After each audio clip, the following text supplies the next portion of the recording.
کتابوں میں جو افضل ہے اسے قرآن کہتے ہیں، اتارا ہے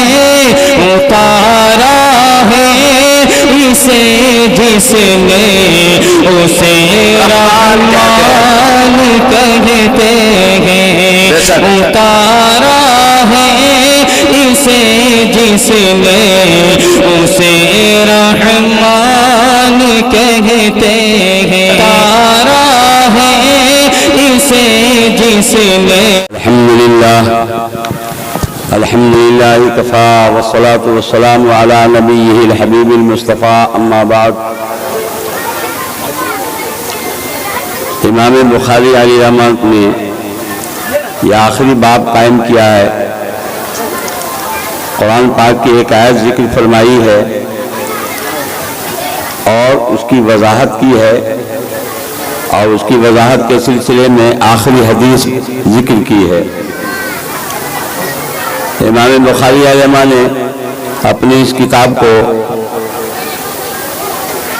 انما الاعمال بالنیات والی حدیث سے شروع کیا۔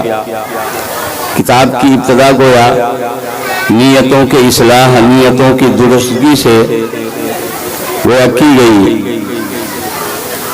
کہ تمام اعمال کا دار و مدار نیتوں پر ہے۔ نیت اچھی ہوتی ہے تو عمل اچھا ہوتا ہے، اس پر اجر و ثواب ملتا ہے۔ نیت اگر فاسد ہوتی ہے تو پھر وہ عمل برباد ہو جاتا ہے، اس پر اجر و ثواب نہیں ملتا ہے۔ سارے عملوں کا دار و مدار نیت پر ہے، اس لیے نیت کو درست کرنے کے لیے وہ حدیث لائی گئی، جیسے امام بخاری اس کتاب کو شروع فرما رہے ہیں اور اپنی بھی نیت درست کر کے شروع فرما رہے ہیں، اسی طریقے سے پڑھنے والوں کو، پڑھانے والوں کو، سب کو، سننے والوں کو گویا یہ پیغام دینا چاہتے ہیں کہ نیت درست ہونی چاہیے۔ ایک عمل ہے اور اس میں اگر آدمی کی چند نیتیں ہوتی ہیں تو وہ عمل ایک نہیں، وہ عمل چند بن جاتا ہے۔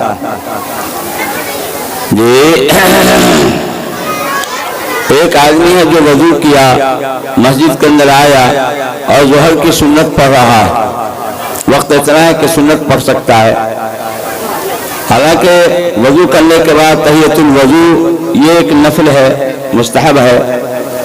مسجد کے اندر داخل ہونے پر تحیۃ المسجد مستحب ہے، اس نے نہیں پڑھی، ڈائریکٹ سنت پڑھ رہا ہے ظہر کی۔ لیکن اگر وہ ہوشیاری کرے، ظہر کی سنت میں دونوں کی نیت کر لے کہ میں تحیۃ الوضو اور تحیۃ المسجد اور ظہر کی سنت پڑھتا ہوں، اللہ اکبر، تو اس کا عمل تو دیکھنے میں ایک ہے کہ ظہر کی سنت پڑھ رہا ہے، لیکن تین نیتیں ہیں، اس لیے تینوں نماز کا ثواب اس کو مل جائے گا۔ ایک آدمی آیا، ظہر کی فرض نماز شروع ہے، ظہر کی فرض نماز میں امام کے ساتھ شریک ہو گیا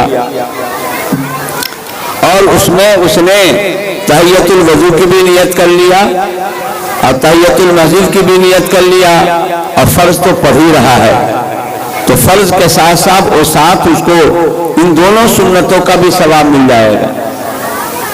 فرض جو ہے بڑا برتن اور نفیلہ سنت چھوٹا برتن، بڑے برتن میں چھوٹا برتن سما جاتا ہے، کیا بڑے برتن میں چھوٹا برتن سما جاتا ہے، تو اس طریقے سے اس کو ایک عمل پر کئی عمل کا ثواب مل جائے گا۔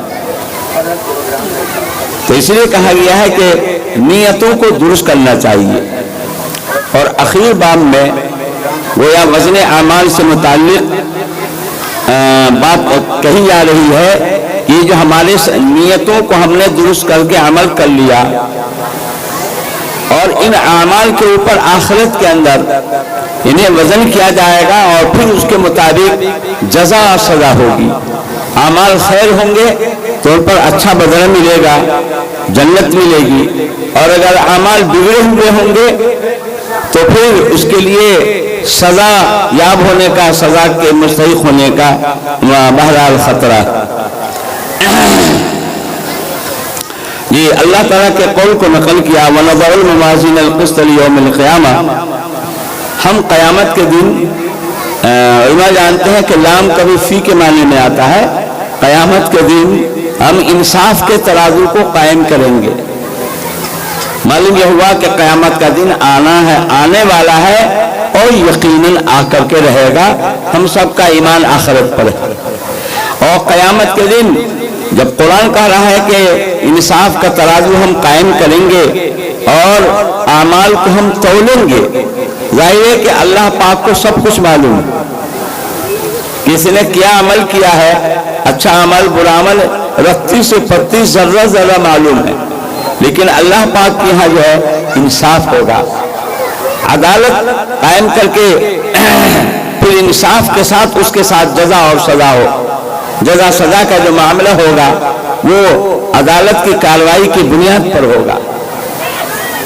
یہ اگر بندے کو تحد نظر نامہ اعمال ہوگا، بندے سے کہا جائے گا کیا رائے ہے تمہاری؟ اگر اعتراف کر لے گا کہ اے اللہ ہم نے یہ سارے اعمال کیے ہیں، ہم سے قصور ہوا ہے، ہم سے غلطی ہوئی ہے، یعنی گر جائے گا، تواضع اختیار کرے گا تو پھر اس کے لیے معافی کا دروازہ کھل جائے گا. جی تو نامہ اعمال اس طریقے سے ہوں گے. تو قیامت کے دن میزان عدل انصاف کا ترازو اللہ پاک قائم فرمائیں گے. اور اسی سے بات ثابت ہوئی کہ انسانوں کے اعمال اور ان کے اقوال دونوں وزن کیے جائیں گے. عمل ہے، قول ہے، آدمی بولتا ہے، اس کی آواز فضا میں تحلیل ہو جاتی ہے، کوئی جسمدار چیز نہیں ہے. بندہ عمل کرتا ہے، اس کا بھی خارج میں کوئی اس کا وجود نہیں ہے، جسمدار چیز نہیں ہے. یہ وزن پھر کیسے ہوگا؟ محدثین فرماتے ہیں کہ اس کے دفتر جو ہوگا نامہ اعمال، اسی کو ترازو میں رکھ دیا جائے گا اور تولا جائے گا. بعض محدثین کہتے ہیں کہ یہ اعمال اور یہ اقوال جو ہیں یہ اعراض ہیں. عرض اور جوہر کا فرق ہمارے علماء سمجھتے ہیں. جوہر جو ہے جسمدار چیز کو کہتے ہیں جو قائم بذاتی ہی ہو، اور عرض وہ ہے جو قائم بغیر ہی ہو. جی کاغذ جو ہے یہ جوہر ہے، اس کی جو سفیدی ہے وہ عرض ہے. سفیدی کا وجود الگ نہیں ہے، یہی کاغذ کے ساتھ. جی تو ان کا اعمال کے وزن کیسے ہوگا؟ تو دوسرا قول یہ ہے کہ ان کو جسم دیا جائے گا، جسم عطا کر دیا جائے گا اور تولا جائے گا. اور تیسری رائے جو ہے محققین کی یہ ہے کہ اب جو نئے نئے انکشافات ہیں، نئے نئے ایجادات ہیں، ان کی روشنی میں اعمال کا اور اقوال کا تولا جانا کوئی اب بڑی بات نہیں ہے جو عقل میں نہ آئے اس کھوپڑی میں. آدمی جو ہے بخار کو وزن کر لیتا ہے، کہے ڈگری بخار، تھرمامیٹر لگایا یہ اور تول لیتا ہے کہ 99 ہے کہ 102 ہے. بخار کو وزن کر لیتا ہے، گرمی یا سردی کو وزن کر لیتا ہے کہ اتنے درجہ حرارت ہے اور اتنے درجہ برودت ہے. یہ دھوپ کی تپش کو، یہ ہوا کو تول لیتا ہے کہ اتنی تیز رفتاری کے ساتھ ہوا 45 کلومیٹر کے رفتار سے کہ کتنے کلومیٹر کے رفتار سے ہوا کو تول لیتا ہے، جبکہ ہوا کا وجود نہیں ہے، بخار کا باہر کوئی وجود نہیں ہے، گرمی اور حرارت کوئی جسمدار چیز نہیں ہے. لیکن انسان جب اس کو وزن کر لیتا ہے تو انسان کا جو خالق و مالک ہے وہ والا کیسے نہ وزن کر لے گا. تو اعمال تولے جائیں گے. قرآن نے ایک جگہ کہا قسطاس، یہ بالقسطاس المستقیم، سیدھے ترازو سے وزن کیا کرو. تو قسطاس کا معنی بتلاتے ہیں امام بخاری علامہ کہ رومی زبان میں اس کے معنی انصاف کے ہیں. جی اور وہ جو ہے نا قسط سے بنا ہے. قسط کے بارے میں کہتے ہیں کہ مقسط کا مصدر ہے. مقسط کے معنی عادل اور انصافور کے ہیں. قرآن نے دوسری جگہ کہا ان اللہ یحب المقسطین، اللہ انصاف کرنے والوں کو پسند کرتا ہے. تو مقسطین مقسط کی جمع ہے اور مقسط کے معنی انصاف کرنے والا. اور فرمایا ایک ہے قاسط، یہ قسط ہی سے بنا ہے قاسط، لیکن قاسط کے معنی انصاف کرنے والا نہیں، ظلم کرنے والا. جائر اور ظلم زیادتی کرنے والے کے ہیں، وَأَمَّا الْقَاسِطُونَ فَكَانُوا لِجَهَنَّمَ حَطَبًا، جو ظلم زیادتی کرنے والے ہیں کل قیامت کے دن جہنم کے ایندھن ہوں گے۔ تو قاسط کے معنی ظالم کے ہیں، اور مقسط کے معنی عادل کے ہیں۔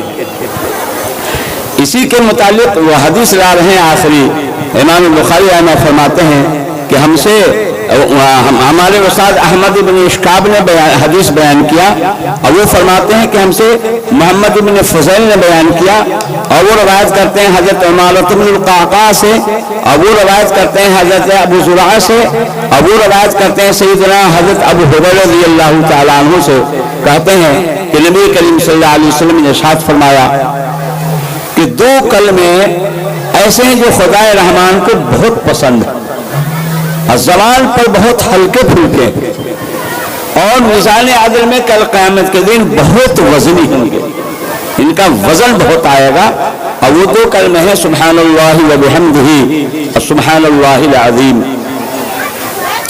یہ دو کلمے ہیں، علماء جانتے ہیں کہ کلمہ جو ہے نا قہر لفظ کو کہا جاتا ہے، زید کلمہ جی، لیکن فرماتے ہیں کہ یہاں پر کلمہ کے معنی کلام کے ہیں جی، کلمہ کبھی کلام کے معنی میں آتا ہے، ہم کہتے ہیں کلمہ طیبہ، جبکہ لا الہ الا اللہ محمد رسول اللہ مرکب ہے، ایک قہرہ نہیں۔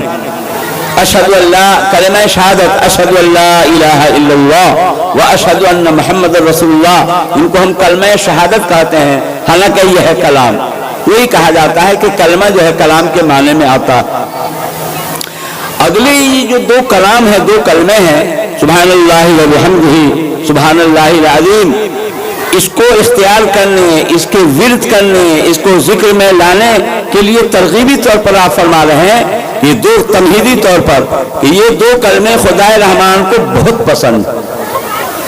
الی الرحمن فرمایا، الی اللہ نہیں فرمایا، اللہ کو بہت پسند ہے نا، خدائے رحمان کو بہت پسند ہے، اس لیے کہ خدائے رحمان جو ہے نا اپنی رحمت کی وجہ سے، یہ ان کے رحمت کا اثر یہ ہے کہ اللہ خدائے رحمان ان کو بہت پسند کرتا ہے، کیونکہ اس میں تعریف ہے، ہر آدمی اپنی تعریف کو پسند کرتا ہے جی، تو خدائے رحمان جو ہے وہ تمام صفات کمالیہ کا مالک ہے، بھلا وہ اپنی تعریف کو کیسے نہیں پسند کرے گا؟ تو خدائے رحمان کو بہت پسند۔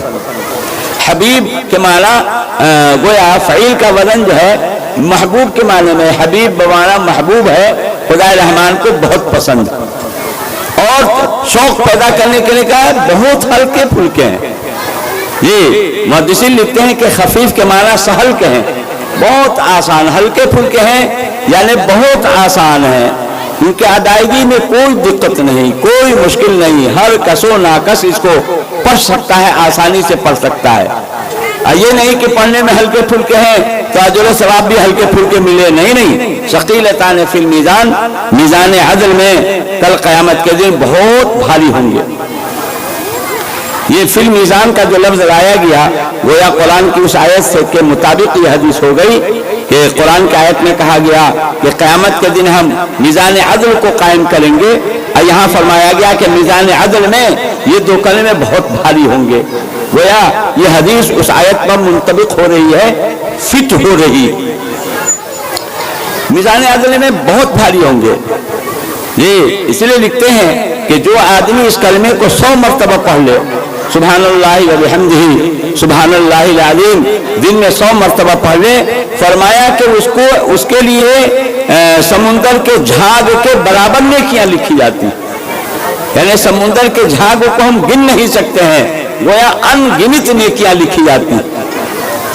یہ تو اس طریقے سے گویا اس حدیث کے اوپر امام بخاری رحمہ نے اپنی کتاب کو ختم کر کے ہمیں اور آپ کو، پڑھنے والی ہماری بچیاں ہیں یا پڑھانے والی ہماری معلمات ہیں، سب کو گویا ایک سبق دینا چاہتے ہیں کہ آدمی ذکر اذکار کے لائن سے پیچھے نہ رہے، اللہ کے ذکر میں رتب اللسان ہو، اور صبح و شام گویا اللہ کے ذکر کا کوئی معمول وہ بنا لے، اور اس طریقے سے جو ہے اللہ کا ذکر کیا کرے۔ اللہ کا ذکر سب سے بڑی عبادت ہے اور سب سے آسان عبادت۔ ایک آدمی روپیے کی گڈی لیے ہوئے بانٹ رہا ہو